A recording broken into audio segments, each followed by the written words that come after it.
History is full of institutions, objects, and decisions that looked ordinary at the time but changed everything later. In these 8 stories, a single overlooked detail opens a much bigger world.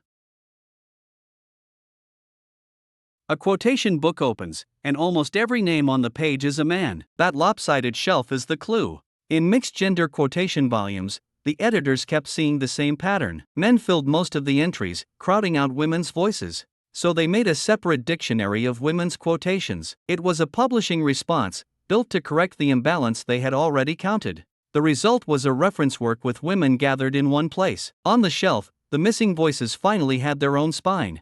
A reader turns a page and meets a fuller record of women's words. The quotation book now points to a different kind of shelf. Ireland's first female president stood at a New Zealand memorial unveiling. That guest choice was unusual enough to make people look twice. The setting honored early women's suffrage remembrance in New Zealand. It was one of the country's first memorials for that history. Her presence linked that local tribute to Ireland's own history of women's rights. The memorial was no longer only national, it now carried 2 countries in one ceremony. An international guest gave the ceremony wider symbolic weight. A New Zealand memorial became a place where suffrage memory could travel. At the end, the stone and plaque stood for more than one nation. They held a shared story of women winning the vote, with a president beside them. After 25 years of campaigning, Valerie Pitt asked why any woman would want to be a priest. Her fight sat inside the Church of England's long debate over ordination, the formal step that allows someone to serve as a priest. For decades, Pitt pushed for women to be ordained, pressing the issue through church reform rather than a single sudden break. Then the campaign changed shape. The goal she had fought for no longer felt simple, and the question itself became the turning point. What began as a banner for reform ended in a quiet, human pause. Valerie Pitt's question hangs beside the word priest, like a note left on a church bench.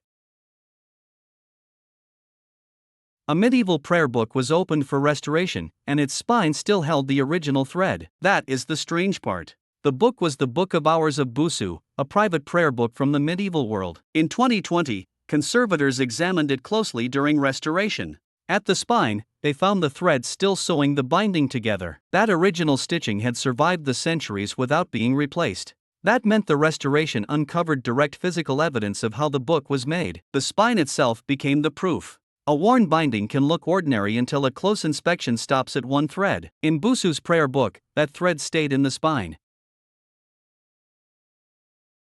The United Nations opened its first General Assembly in a church hall, not a palace. That choice feels almost impossible at first glance. It was January 10, 1946, only months after World War II ended. The new organization needed a functioning place to hold its first session. Methodist Central Hall in London was available, intact, and large enough to seat the original 51 member states. The United Nations Charter had just been ratified, so the meeting could begin there. In war-damaged London, the hall gave the new body a working roof and a public address. Diplomacy started with chairs, microphones, and a borrowed room. That first gathering tied global peace talks to a church hall and a city still recovering. The image left behind is simple: a London staircase, a coat, and a stack of papers. Joan Salter came back from America to meet parents she could not remember. That is the first shock of her story. After the war, families were trying to rebuild with missing years. Joan had been separated so early that the people waiting for her were strangers in memory. Her return was not a full recovery of the past. It was a reunion shaped by absence, because the link between child and parents had been broken by years apart. So the meeting carried 2 truths at once. There was family in the room, but also the silence of everything she could not recall. Joan Salter's story leaves us with a family standing around memory's edge. On one side was reunion, and on the other, the empty space where childhood should have been.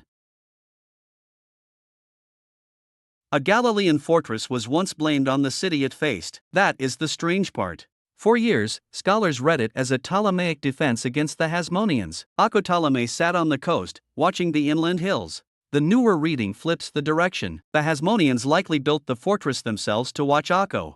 That changes the walls from a shield into a lookout. The fortress becomes a tool for monitoring the coast. So one mound of stones now points to a different power balance in Galilee. The old reading gave the city the fortress, the revised one gives the Hasmoneans the watch post.